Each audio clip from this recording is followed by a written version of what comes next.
जय श्री कृष्णा। आप सबका स्वागत है आज की कार्तिक मास कथा श्रृंखला में। ये कार्तिक महात्म्य का आखिरी अध्याय है और इसी के साथ कार्तिक माह भी समाप्त होता है। आशा करती हूँ कि जब भी आपने कथा को शुरू किया होगा उसे अंत तक सुना होगा और उसका आनंद लिया होगा। आगे भी हम ऐसी सुंदर कथाओं में मिलते रहेंगे। तो आइए आज की कथा का श्रवण करते हैं। आइए आज की कथा आरंभ करते हैं।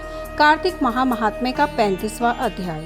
अनुपम कथा कार्तिक होती है संपन्न, इसको पढ़ने से श्री हरि होते हैं प्रसन्न। इतनी कथा सुनकर सभी श्री सूत जी से बोले, हे सूत जी, अब आप हमें तुलसी विवाह की विधि बताइए।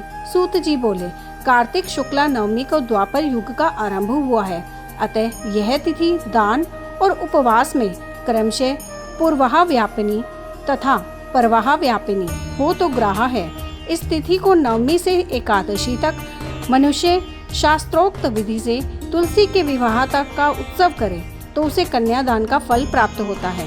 पूर्व काल में कनक की पुत्री किशोरी ने एकादशी तिथि में संध्या के समय तुलसी की वैवाहिक विधि संपन्न की। इससे वह किशोरी वैधव्य दोष से मुक्त हो गई। अब मैं इसकी विधि बतलाता हूँ। 1 तोला सुवर्ण की भगवान विष्णु की सुंदर प्रतिमा तैयार कराएं अथवा अपनी शक्ति के अनुसार आधे या चौथाई तोले की ही प्रतिमा बनवा लें। फिर तुलसी और भगवान विष्णु की प्रतिमा में प्राण प्रतिष्ठा करके षोडशों उपचार से पूजा करें। पहले देश काल का स्मरण करके गणेश पूजा करें, फिर पुण्य वाचन कराकर नंदी श्राद्ध करें। तत्पश्चात वेद मंत्रों के उच्चारण और बाजे आदि की ध्वनि के साथ भगवान विष्णु की प्रतिमा को तुलसी जी के निकट लाकर रखें। प्रतिमा को वस्त्रों से आच्छादित करना चाहिए।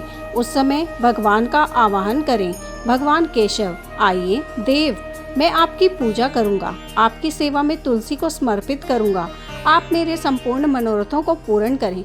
इस प्रकार आवाहन के पश्चात 3 बार अर्घ्य, पाद्य और विष्टर का उच्चारण करके इन्हें बारी बारी से भगवान को समर्पित करें।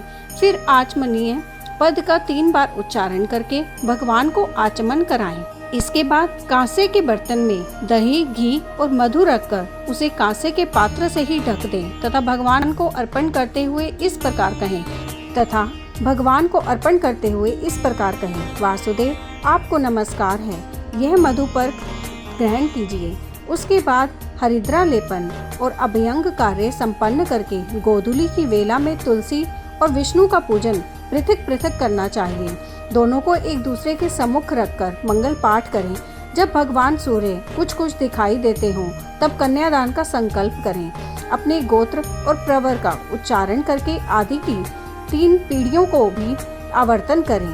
तत्पश्चात भगवान से इस प्रकार कहें, आदि मध्य और अंत से रहित त्रिभुवन प्रतिपालक परमेश्वर, इस तुलसी दल को आप विवाह की विधि से ग्रहण करें। यह पार्वती के बीच से प्रकट हुई है, वृंदा की भस्म में स्थित रही है तथा आदि मध्य और अंत से शून्य है। आपको तुलसी बहुत ही प्रिय है, अतः इसे मैं आपकी सेवा में अर्पित करता हूँ। मैंने जल के घड़ों से सींचकर और अन्य प्रकार की सेवाएं करके अपनी पुत्री की भांति इसे पाला, पोसा और बढ़ाया है। आपकी प्रिय तुलसी मैं आपको दे रहा हूँ, प्रभु आप इसे ग्रहण करें। इस प्रकार तुलसी का दान करके फिर उन दोनों अर्थात तुलसी और भगवान विष्णु की पूजा करें। विवाह का उत्सव मनाएं। सुबह होने पर पुनः तुलसी और विष्णु जी का पूजन करें। अग्नि की स्थापना करके उसमें 12 अक्षर मंत्र से खीर, मधु और तिल मिश्रित हवनीय द्रव्य की 108 आहुति दें। फिर स्विष्टकृत होम करके पूर्ण आहुति दें। आचार्य की पूजा करके होम की शेष विधि पूरी करें। उसके बाद भगवान से इस प्रकार प्रार्थना करें, हे प्रभु आपकी प्रसन्नता के लिए मैंने ये व्रत किया है। जनार्दन, इसमें जो न्यूनता हो वह आपके प्रसाद से पूर्णता को प्राप्त हो जाए।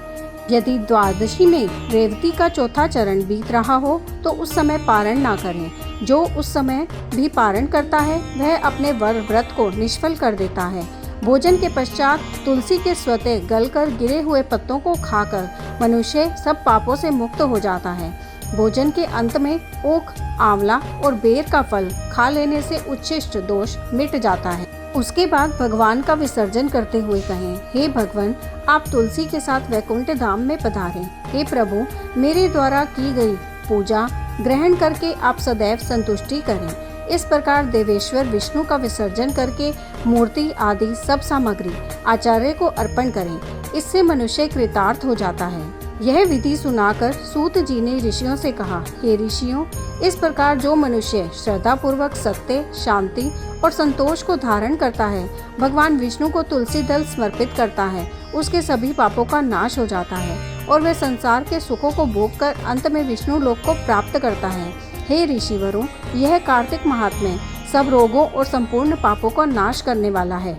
जो मनुष्य इस महात्म्य को भक्ति पूर्वक पढ़ता है और जो सुनकर धारण करता है, वह सब पापों से मुक्त हो भगवान विष्णु के लोक में जाता है।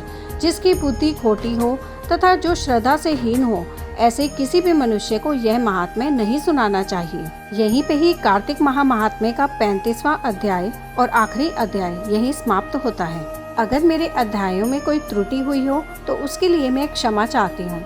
जय श्री कृष्णा। ऐसे ही सुंदर अध्यायों का श्रवण करने के लिए, कथा और कहानियों का श्रवण करने के लिए आपके अपने चैनल एस्ट्रो नॉलेज को सब्सक्राइब कर लीजिए, ताकि आने वाले वीडियोस के नोटिफिकेशन आपको मिल सके। जय श्री कृष्णा।